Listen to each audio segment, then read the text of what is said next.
حضرت ابو ہریرہ رضی اللہ تعالیٰ عنہ راوی ہیں کہ سرکار دو عالم صلی اللہ علیہ وسلم نے ارشاد فرمایا، جب انسان مر جاتا ہے تو اس کے عمل کے ثواب کا سلسلہ اس سے منقطع ہو جاتا ہے، مگر 3 چیزوں کے ثواب کا سلسلہ باقی رہتا ہے۔ نمبر 1 صدقہ جاریہ، نمبر 2 علم جس سے نفع حاصل کیا جائے، نمبر 3 صالح اولاد جو مرنے کے بعد اس کے لیے دعا کرے۔ اسی طرح حضرت ابو ہریرہ رضی اللہ تعالیٰ عنہ راوی ہیں کہ سرکار دو عالم صلی اللہ علیہ وسلم نے ارشاد فرمایا، جو شخص دنیا کی سختیوں میں سے کسی مسلمان کی کوئی سختی اور تنگی دور کرے تو اللہ تعالیٰ قیامت کے دن وہاں کی سختیاں اس سے دور کرے گا، اور جس نے کسی مسلمان کی پردہ پوشی کی اللہ تعالیٰ دنیا اور آخرت میں اس کی پردہ پوشی کرے گا، اور اللہ تعالیٰ اس وقت تک بندوں کی مدد کرتا ہے جب تک وہ اپنے بھائی مسلمان کی مدد کرتا رہتا ہے،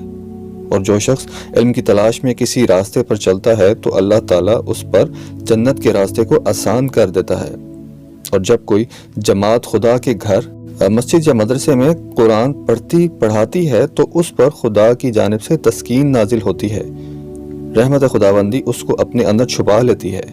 اور فرشتے اس کو گھیر لیتے ہیں۔